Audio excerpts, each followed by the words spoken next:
There we go. We are live, everybody. Saturday night, rock and roll. Andrew Mason.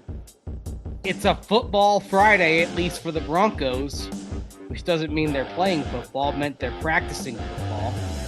It's been kind of a weird day because you're going about the paces of a normal Friday and you're doing it on Saturday when the rest of the world's off. Right. What's up with that, man? What's the deal? I mean, Sean Payton was in full soliloquy mode today. I love it. You know, he was in, you can always tell when he's like in that space what he wants to explain. And so he was talking about like preparation, coaching preparation, working with the quarterbacks and all that. And so I asked him just about like the positives and perhaps negatives of having as many coaches as they have in the passing game. And he's like, there are no pitfalls. And he just kind of went through how he's got guys like Joe Lombardi and Davis Webb and John Morton who are not afraid to say when an idea is a bad idea. And that's a healthy thing, that you've got some earnest and open dialogue going on there to help for the coaches as they craft the Broncos game plans. And Sean Payton kind of said, I don't want yes men around. That's a real healthy thing. That is a healthy thing. I also like how he said that every yard is a part of a touchdown, right? Every yard is worth some points, a percentage of points, because if 100 yards is worth 7 points, what's that first down worth? What's the combination worth? So no Riley Moss. He's out. In case the chat room's already asking that. We are live here on Saturday. We'll give you a brief show today, just basically to go over what you saw at practice today, Mace, and then ask the question and answer, did the Broncos find the perfect partner for Bo Nix? Yes. So, like you said, Riley Moss is not playing, did not practice all week. So, getting the DNP on him today officially and having him ruled out, no surprise.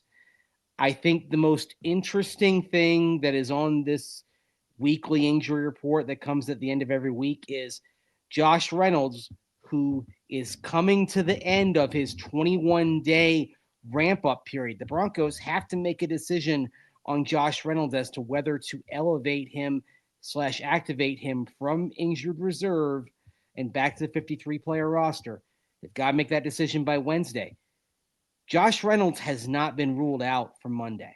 And the previous 2 weeks, he had just been ruled out, not playing.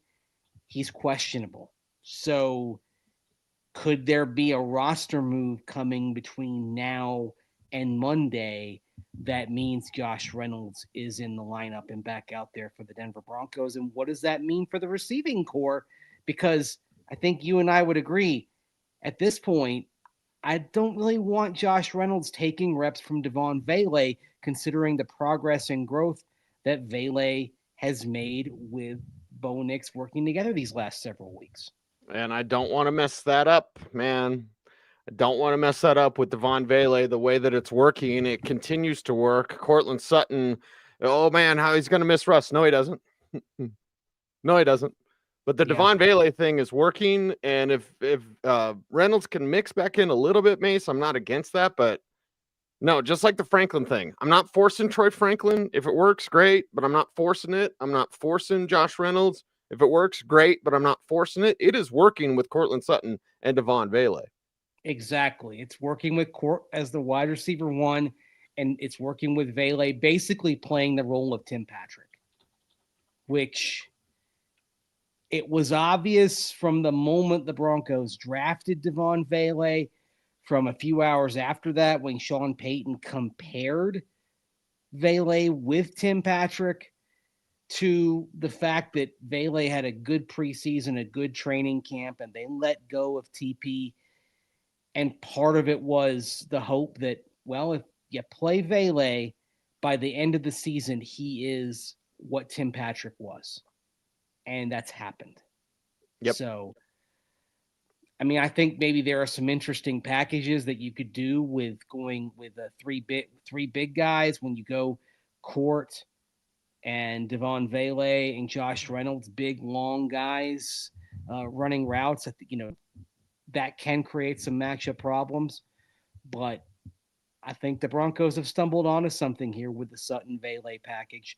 Again, Vele kind of as that complimentary number 2, and Court as the wide receiver 1 who's getting the ball when the chips are down and when you really need something. Like there early in the second half last week when Brandon Jones has the interception, sets up the offense. Who's getting the ball? Who's on that fade route? It's good old number 14, Mr. Reliable, making the play. Well, we've talked about when the chips are down, who is he going to? And this team unusually, because this is very rare, Mace, when it's second and long, I'm not even sweating anymore because I know it's some in route to Court. And that's really weird, especially with the rookie quarterback. It is, but it's what's happened here is this has started to look like the offense like Sean Payton wants. I mean, you have the in route, and you're seeing a nice job of using the receivers running routes at various distances. You know, you've got an in, you got an in working with a slant. You've got maybe a drag route there underneath. You're posing some difficult questions to defenses. And it's like you and I said when Sean Payton got hired. In this offense, almost without fail, on every play, somebody's open. It's designed that way. It's just the quarterback has to be quick enough to find that open target. Russell Wilson was not. Bo Nix is. That's right. I like the way you rub your hands together. Like, well, that got you excited. It's exciting to think because the 10 touchdowns notwithstanding, okay? But the fact of the matter is when he's already there in catches and yardage, and you've got some great numbers about where Sutton's at, and we got 5 games left, baby. So where can Sutton be? I want him to get another 100-yard game, Mace, because that would be the 3rd in one season. He's never had 3 in one season before. So I'm going to be monitoring that. Yes, maybe from a fantasy football standpoint of like, get me Court 100 yards because it'll be the first time he's ever had 300-yard games in a season. But my goodness, he's on a roll, man. He is absolutely on a roll. And to the degree, Cease, that this 5-game stretch that he's on with a couple of 100-yard games, that 97-yard game last week, he doesn't have fewer than 70 yards in any of the last 5 games. So he's sitting there averaging 90-plus yards a game. This is the most productive 5-game stretch of Courtland Sutton's career. Didn't happen at any other point in terms of receiving yardage. It's happening right now. Say that again for the people. Say it for the people, Mace. It's happening right now. Courtland Sutton is at his peak to date. He might be able to go further right now. This is the best we've seen of Courtland Sutton. It certainly looks different than when he was catching those 10 touchdowns last year, but it's a different path to effectiveness. I mean, you think back last year, it was Russell Wilson scrambling around, Courtland breaking off his route and catching a jump ball, or back early in the 2019 season, which is really like that 8-game stretch to start the year, and then a couple of games that follow with Brandon Allen. In terms of 8-game production, that's still the peak of Courtland Sutton's career, that first half of the 2019 season, when Joe Flacco would throw him some moon balls and he'd get under and catch him. This is different. This is Courtland Sutton, running slants, running ins, running crosses. This is a complete Courtland Sutton. This is a guy who's showing, hey, I'm not just Mr. 9-ball here.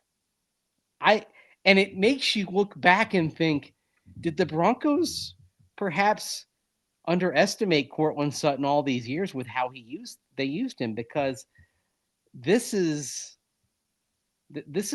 outstanding, and it's frankly a Courtland Sutton that I wasn't sure we'd ever see. He's their number 1. He's not Justin Jefferson or Jamar Chase, but few are. Yeah. He's a God-blessed number 1 in this league, and I wish I could cuss, because he is. Is he the top of those number 1s, Mace? No. But if there's 32 number 1s in this team, he's in the top 16. Yeah. There's 64 receivers out there mostly every week. he's easily one of the top 20 receivers in this league. And I feel like I'm kind of shorting him by saying top 20.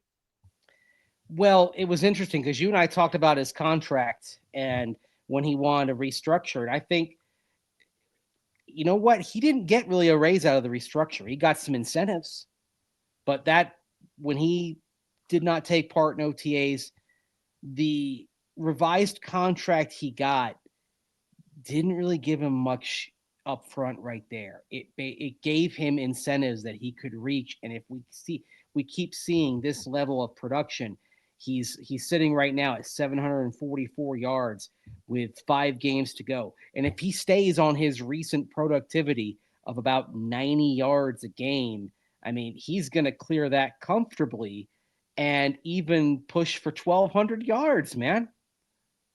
Which you and I talked about with running backs. Forget about 1,000, 1,200. 1,200 is where you're separating.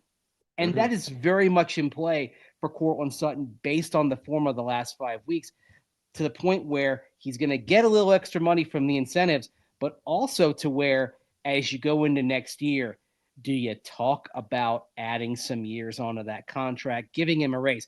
He had, based on his productivity the previous years, he had not earned a raise, and certainly the Broncos didn't give him a raise. They gave him incentives. They didn't give him a raise this past summer. The way he's playing now, he's earning a raise. How many guys would have been bitter or would have went the other way or like they didn't pay me or whatever, you know, every single one. And they held on to him when teams were dangling thirds around, teams were dangling stuff. Baltimore wanted Sutton not once, but twice. Yeah. And they kept him and he's producing. So this is just it's a marriage that comes together. It's like, you got your chocolate, my peanut butter. You got your peanut butter, my chocolate. It's perfect. We won't know exactly what was said when Court sat down with Sean Payton in June around minicamp when he came back for those mandatory days. But that is a pretty significant juncture, I think, for this team and for Courtland Sutton's career. Yep. And the thing I found fascinating, I had the chance to talk with Court after that mini camp because he did it. First of all, he did a press conference in the middle of that mini camp, which was to his credit. I don't think the Broncos people expected him to answer questions, and he got up there and did. And then not long after that, he sat down with Sean Payton, and then Court had his charity event down at Coors Field after mini camp, and he chatted again. And the difference in tone from Court when he was meeting with the media during minicamp before he really hashed it out with Sean Payton to after. I mean, that was a guy who'd gone from kind of all business, you know, I'm trying to, you know, look kind of looking out for himself a little bit, to somebody who was all in with Bo Nix and all in with this team. Outstanding. And in the span of 29 hours, completely different tone, completely different demeanor. And then, of course, he comes to training camp. He starts getting timing with Bo Nix. And now we've seen the last few weeks, this thing is starting to be like a rocket. He's, you know, I think some of that champagne, I think some of it is also Bo Nix. Bo talked about Court and Court talked about Bo on Friday. Let's start with what Bo Nix had to say about Courtland Sutton. Man, some of this gives me chills just listening to this. Take a listen. Well, he's one thing that, you know, I admire about him. He practices every day extremely hard. You know, he's out here practicing like, you know, it is a playoff game or it is the Super Bowl. He gets every rep. He hates missing a rep. He hates having to sub in and out, but that's just him. And so when we get into the game, I know he's going to be in. I know he's going to, you know, take the rep. I know we've gotten that rep during practice, so I have all the confidence in the world throwing it to him. And then in games like, you know, Sunday, you know, we got to have a spark in the second half, and he just goes to work one-on-ones, and, you know, he makes great catches. And so I know he's going to be there, and, you know, it's comforting having a guy like that. All about the work with those two, man. Yeah, it's comforting having him out there. But I also think about what Bo was saying about the way Courtland works. You remember 2019 training camp when Court and Emmanuel Sanders got in that little brouhaha. Started throwing during Gatorade practice. bottles at each other. Yeah. The origin was Emmanuel didn't think Court was working hard enough. And he's going to tell him. Yeah.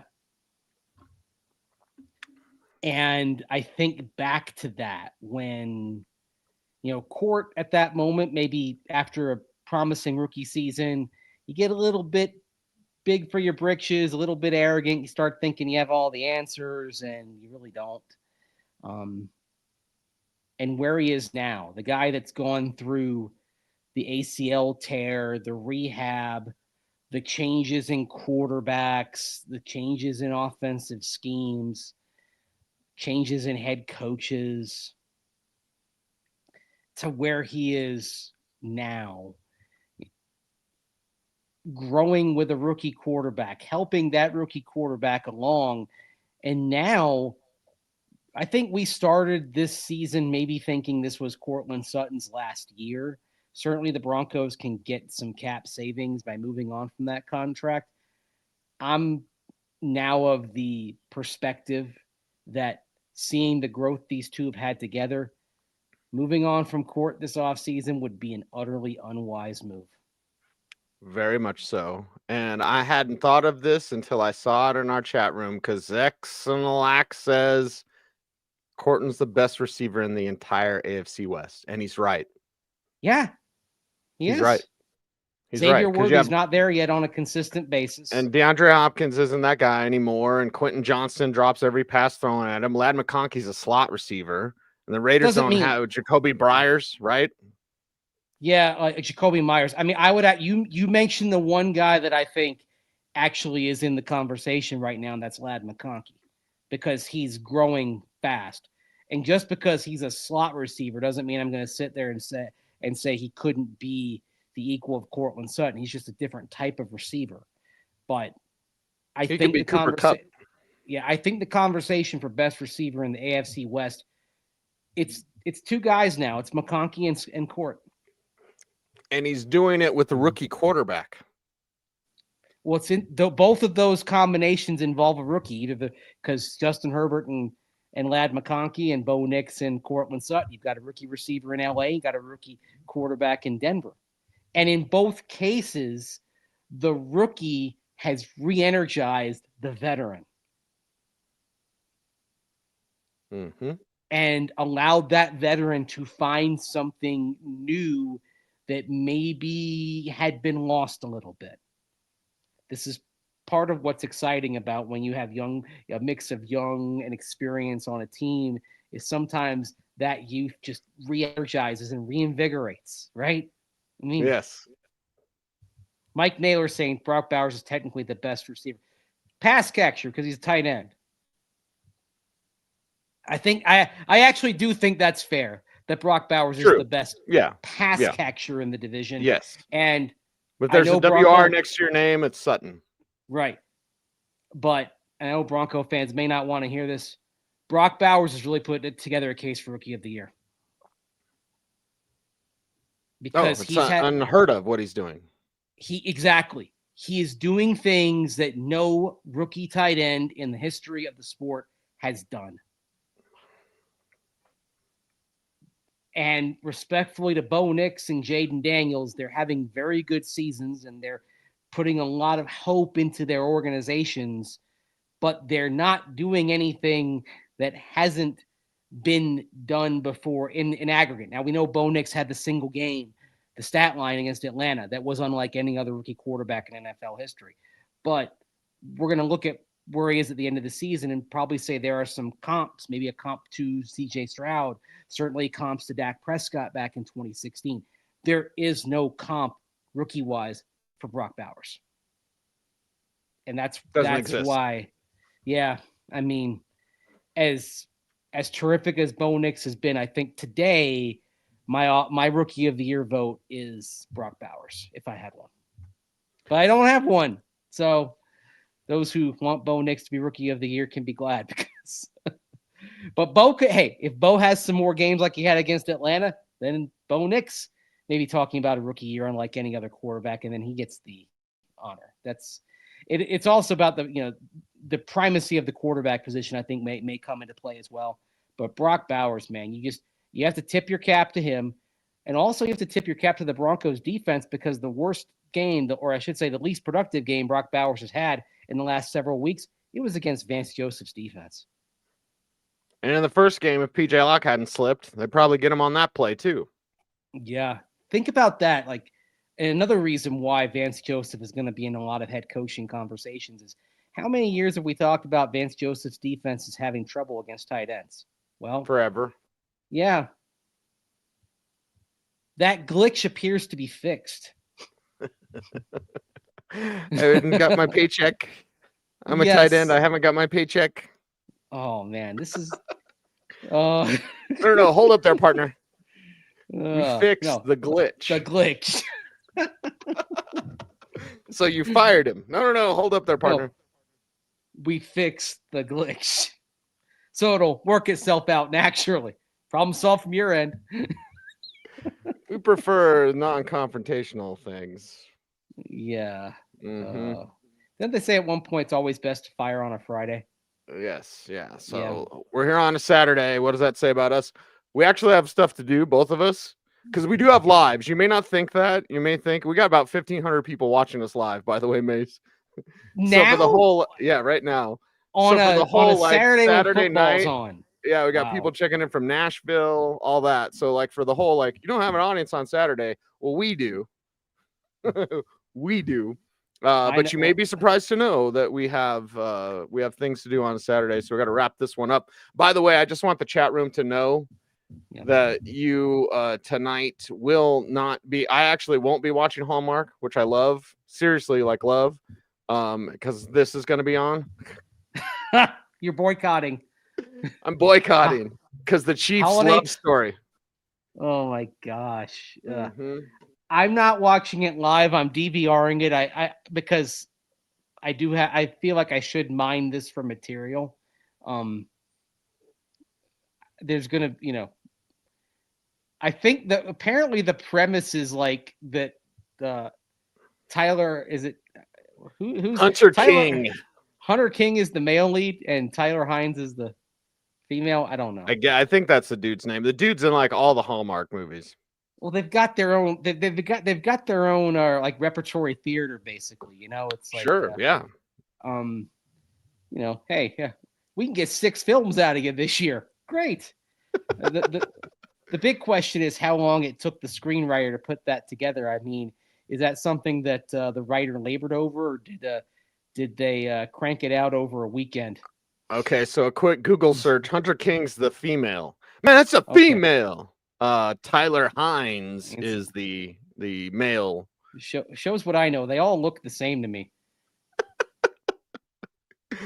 But I also want our audience to know, because I have the world's greatest shirt on right now, and everyone in the chat room's like, I'll be your Huckleberry. When I say I'll be your Huckleberry, you don't know what that means, Mace, because you have yet to see Tombstone. I am telling you, brother, and I'm in my prime. This is like the greatest shirt of all time. Yeah. So I'm just saying, because when I asked you about Tombstone, you said the pizza or the movie. I'm not a Western person.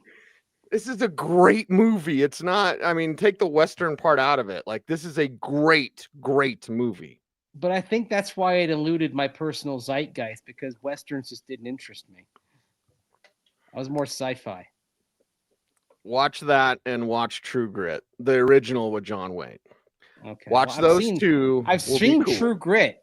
I saw the it in Coen Brothers one. No, the original one with John Wayne. Very good. No, Cop your hair like lettuce. I saw the original because it was part of a film study course I was in college. I found that it was you got liberal arts credits for doing that, and I enjoyed critiquing movies. So. Oh, and now the chat room's all over you. They're like, you got to watch it. You must watch it. Oh my gosh. Greatest movie ever. It is a great shirt. Hey, at least it's not Holiday Touchdown with Tyler and Hunter, and we don't know which is which. Hunter's the female, Tyler's the male. Yes, very true, very true. Yes. All so right, at some point, Yes. Well, you got to get going. We both got to get going. But one of us, I think I might watch Tombstone tonight just because.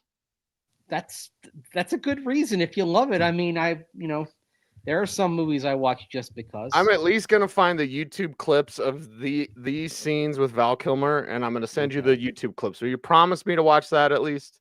Yes. So when we reconvene, we're gonna do a full pregame show programming note. Sunday, we got you for like an hour. So watch all your games on Sunday.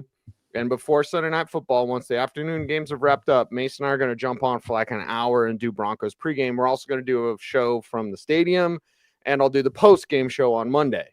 So we've got you set. And one of the big things we'll do tomorrow is we'll reset the playoff race because, of course, that was a favorable result Thursday night in Dolphins-Packers. The big one on Sunday, though, for the Broncos at least, it's Steelers at Bengals, and you want Russell Wilson to do the Broncos a solid here. He may not want to, but that's what you want. There you go. Craig, spoiler alert, Craig. Mace hasn't seen it yet. It's okay. Hey, you didn't have to put it up there. I mean, that's all right.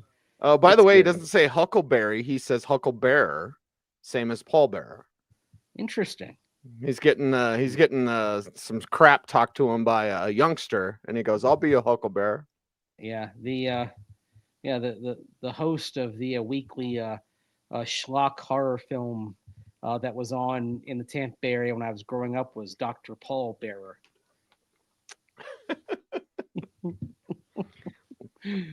And he had a real gravelly voice like this, Dr. Paul Bearer. Yes.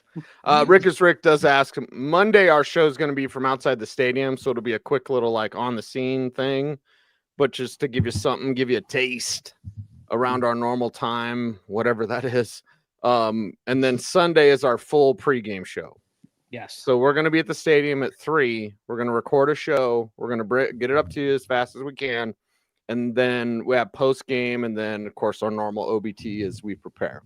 We'll specifically be in the parking lot. So if you happen to be wandering through the parking lot, you see a shooting, say hi. You can walk on. We don't care. I was at Batteries Plus today. I got a shout out from Corey. Hey, who watches this show and now will listen to me on the Fan. Because a lot of times it'd be like radio, and he was like, "You're on the Fan?" I'm like, "Ooh, well, the world's changing. Come back to us. It's okay. The world's changing, though. Oh it's yeah, a digital world. For sure. It's a digital world, and we're in it. That's for sure. But Mace, we need our help. We need help. 15-609. 609. Okay, so we picked up, sounds like we picked up 18 then from yesterday. So we're at 391. All right, 391 here. We got to have, so that's 31 days in December. We got to have about, I think that's about 13 a day. Yeah. All right. So he can help us get that bonus. If you How can you do that? Can like, comment, share, subscribe. Subscribe's the most important thing, by the way, and hit that notification bell. So that you never miss a vid. That's right. He's Andrew Mason. Follow him on all the socials at Mace Denver. I'm at Cecil Lammey saying OBT is a BFD. Thank you very much for watching. Stay tuned, and would you please stay frosty,